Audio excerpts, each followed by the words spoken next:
Good evening.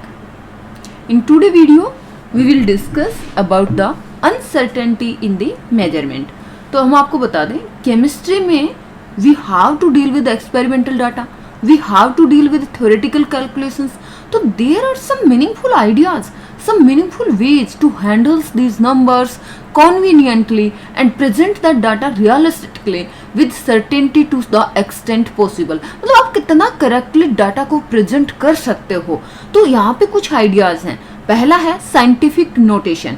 तो जैसे हम बात करें केमिस्ट्री की, तो केमिस्ट्री में we study atoms, we study molecules, और हमें पता है कि अगर हम बात करें कि एक गिवन मास में लार्ज नंबर ऑफ मॉलिक्यूल्स में बी प्रेजेंट, और अगर हम बात करें मास ऑफ एटम की, तो एटम का मास जो है बहुत ही कम होता है. अगर हम कुछ अदर कांस्टेंट की बात करें जैसे Planck's constant, speed of light, charges on particles, तो they involve the number of magnitudes. तो होता क्या है कि chemist has to deal with such numbers. कैसे डील करेगा?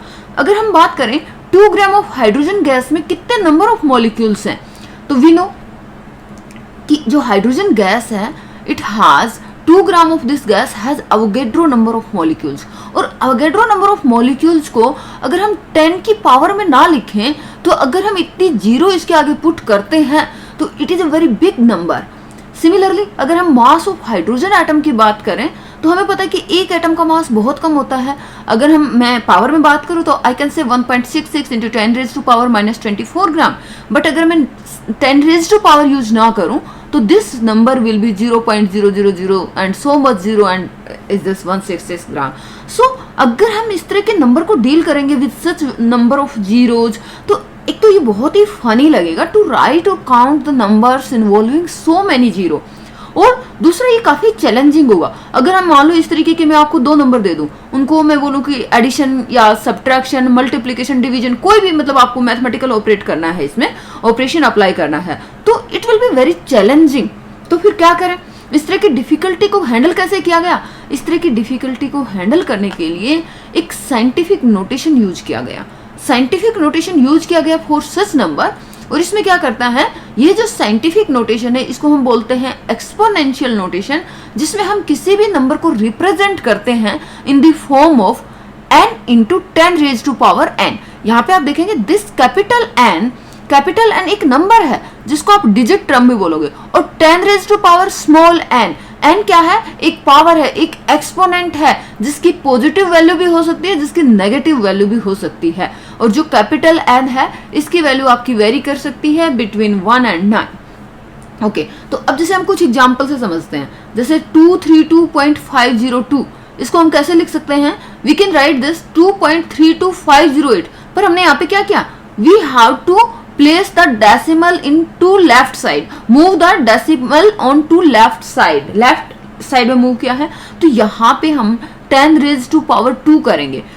ठीक है, तो this is our 10.32508 into 10 raised to power 2. This is our scientific notation. अब जैसे यहाँ पे आपने नोट किया होगा कि decimal had to be move to left by 2 places. तो सेम पावर, जितने प्लेसेस से आपका डेसिमल मूव कर रहा है, सेम आपको पावर रखनी होगी 10 की साइंटिफिक नोटेशन में. जैसे आपने यहाँ पे देखा इन दिस एग्जांपल 0.00016, तो इसको हम लिख सकते हैं 1.6 इंटू 10 रेज टू पावर -4. तो यहाँ पे हमने क्या किया? यहाँ पे हमने डेसिमल को मूव किया राइट साइड में बाई 4 प्लेसेस. तो यहाँ पे हमारा क्योंकि राइट साइड मूव किया है तो 10 रेज टू पावर -4 हो जाएगा. तो while performing mathematical operation on numbers expressed in scientific notation, अब जैसे हमें एडिशन अप्लाई करना है, सब्ट्रैक्शन, मल्टीप्लिकेशन, डिवीजन, तो हम क्या करेंगे कि हमें कुछ रूल्स फॉलो करने होंगे, कुछ पॉइंट्स हमें माइंड में रखने होंगे.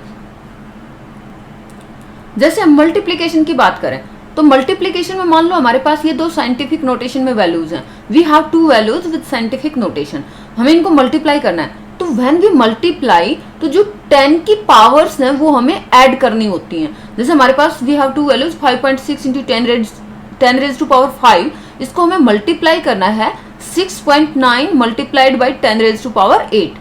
तो यहाँ पे क्योंकि हम क्या करेंगे, हम करेंगे 5.6 और 6.9 को मल्टीप्लाई करेंगे, और जो 10 की पावर है, यहाँ पे 10 की पावर 5 और यहाँ पे 10 की पावर 8, इन दोनों को ऐड कर देंगे। तो जब भी मल्टीप्लीकेशन होगा, जो 10 की पावर्स हैं, ध्यान रखना है 10 की पावर्स को हमें ऐड करना है। तो हमारे पास वैल्यू क्या आ गई, 38.64 multiplied by 10 raise to power 13। इसको हम और थोड़ा सिंप्लीफाई कर सकते हैं, 3.864।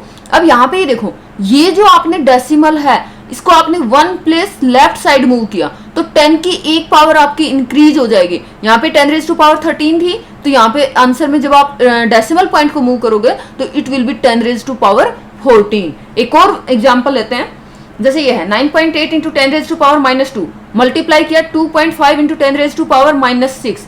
मैंने बताया क्या है, आप दो साइंटिफिक वैल्यू को क्या कर रहे हो, मल्टीप्लाई कर रहे हो।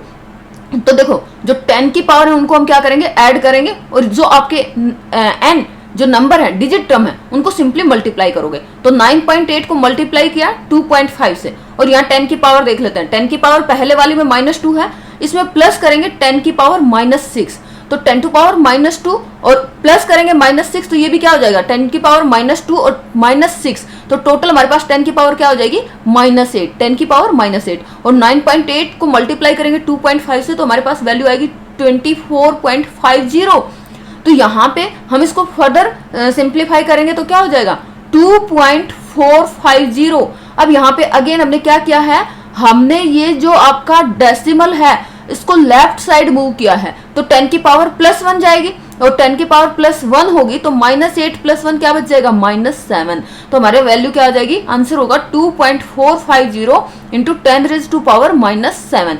तो हमने क्या देखा, जब हम दो साइंटिफिक नोटेशन को मल्टीप्लाई कर रहे हैं तो जो 10 की पावर्स हैं, जो हमारी एक्सपोनेंट पावर्स हैं, एक्सपोनेंट टर्म्स हैं, उनको हम ऐड करेंगे, और सिंपली जो हमारी डिजिट नंबर्स हैं, डिजिट टर्म्स हैं, उनको हम सिंपली मल्टीप्लाई करेंगे।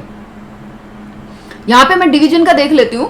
डिवीजन में अगर हमारे पास है कि 2.7 इंटू 10 रेज टू पावर -3, इसको हमें डिवाइड करना है 5.5 इंटू 10 टू पावर 4 से।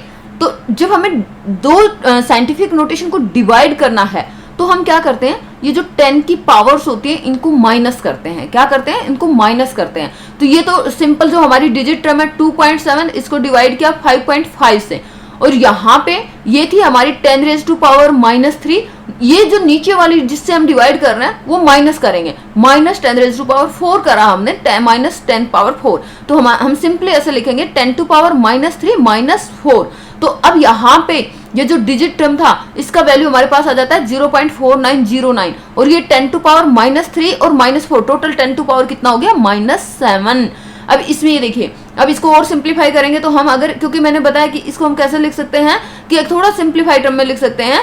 तो अगर हमारा ये पॉइंट इस साइड मूव करें, राइट साइड में मूव करें, राइट साइड में मूव करेंगे तो ये हो जाएगा 4.909। तो हमने क्या किया, राइट साइड में मूव किया है, राइट साइड में मूव किया है तो हम 10 की एक पावर माइनस लेंगे। तो ऑलरेडी -7 हमारे पास था, उसमें -1 और ऐड कर दिया, तो हमारे पास आ गई 10 पावर -8।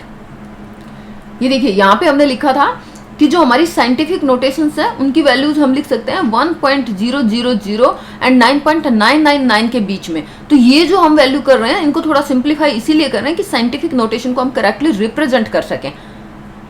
अब अगर हमें एडिशन और सब्ट्रैक्शन दिखाना है तो एडिशन और सब्ट्रैक्शन में हम क्या करेंगे कि एडिशन और सब्ट्रैक्शन तब होगा जब हमारे पास जो एक्सपोनेंट पावर है वो सेम टर्म में होंगे, एक्सपोनेंट पावर की वैल्यू हमारी सेम होगी।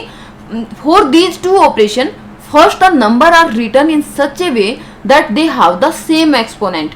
जैसे यहाँ पे जो डिजिट टर्म्स हैं उसके बाद हम जैसे यहाँ पे मैं एग्जांपल ले लेती हूँ कि हमारे पास है 6.65 इंटू 10 रेज टू पावर 4, इसमें हमें ऐड करना है 8.95 इंटू 10 रेज टू पावर 3। तो मैंने क्या बताया, सबसे पहले हम क्या करेंगे कि जो हमारी एक्सपोनेंट वैल्यू है उनको सेम रखेंगे। तो जैसे इसमें हमने पहली वैल्यू में हमारे पास 10 रेज टू पावर 4 है, दूसरी वैल्यू में हमारे पास 10 रेज टू पावर 3 है, तो हम इसको 10 रेज टू पावर 4 कैसे कर सकते हैं, अगर हम इस डेसिमल को लेफ्ट साइड मूव करेंगे तो इधर 10 टू पावर +1 इंक्रीज हो जाएगा। तो पहले ही हमारे पास 10 टू पावर 3 था, अगर हम इसको 0.895 करेंगे तो ये हमारे पास हो जाएगा 10 रेज टू पावर 4। अब दोनों को ऐड करना आसान होगा क्योंकि दोनों को ऐड करना, तो ये हमारा आंसर होगा 10 रेज टू पावर 4, और यहाँ पे जो इनका सिंपल एडिशन हो जाएगा, सिंपल एडिशन से ये वैल्यू हमारे पास आ जाएगी 7.545 into 10 raise to power 4 simple add किया है। तो सिंपल ऐड में आप पावर को मल्टीप्लाई नहीं कर देना है, पावर को ऐड नहीं कर देना है, जो पावर है हमारी वो सेम रहेगी।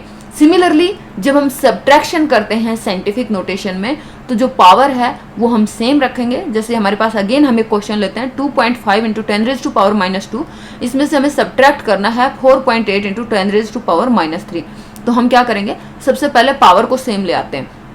पहले वाला हमने लिख लिया 2.5 इंटू 10 रेज टू पावर -2, तो इसको भी जो सेकंड वाला आपका वैल्यू है इसको भी हम 10 टू पावर -2 की टर्म में लिखेंगे। इसका साइंटिफिक नोटेशन हमने लिख लिया 10 टू पावर -2। तो 10 टू पावर -2 कब होगा, जब यहाँ पे हमारा ये जो प्लस 10 की पावर +1 इसमें ऐड होगा, क्योंकि -3 + 1 तब आपके पास 10 टू पावर -2 होगा।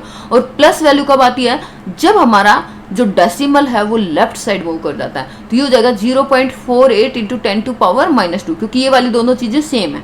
अब इसमें से हम माइनस कर देंगे। अगेन हमने बोला कि जब भी हम इस वैल्यू को सोल्व करेंगे हमारी एक्सपोनेंट वैल्यू जो है वो सेम रहेंगी।